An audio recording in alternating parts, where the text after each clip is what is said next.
Dans le tumulte de la vie moderne, où l'efficacité et le pragmatisme éclipsent souvent la créativité, l'art d'employer son imagination a été quelque peu négligé.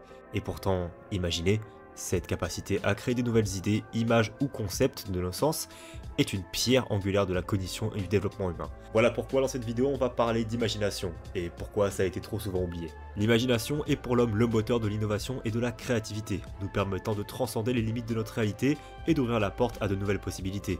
Elle joue un rôle crucial dans le développement personnel pour plusieurs raisons.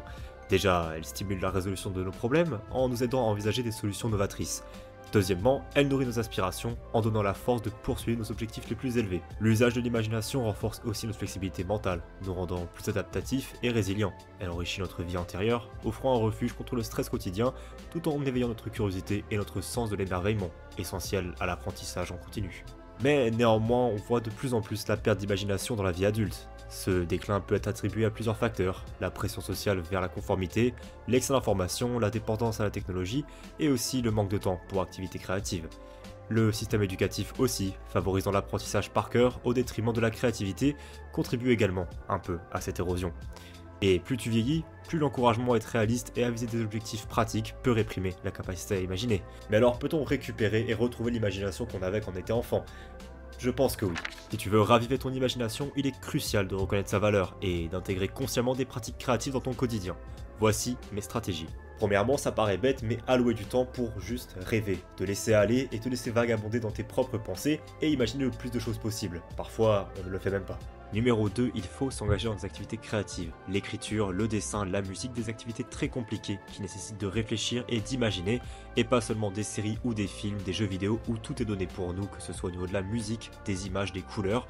Fais quelque chose qui requiert pleinement ton imagination. Numéro 3, un des trucs les plus importants pour moi, c'est lire énormément. La lecture favorise ton imagination à un point que tu n'imagines même pas, parce qu'il faut toi-même imaginer tout ce qu'il se passe. Tu peux imaginer les musiques, les voix, les couleurs, les visages, les paysages, tout. Lorsque tu lis un livre, ton imagination peut être pleinement stimulée et peut être pleinement retrouvée petit à petit.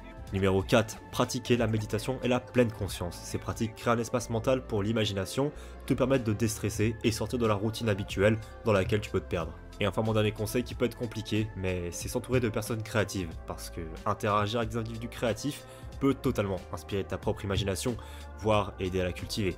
En cultivant notre imagination, on améliore notre bien-être, notre satisfaction de vie, et on voit au-delà des circonstances actuelles pour voir un avenir riche en possibilités, et en possibilités surtout infinies.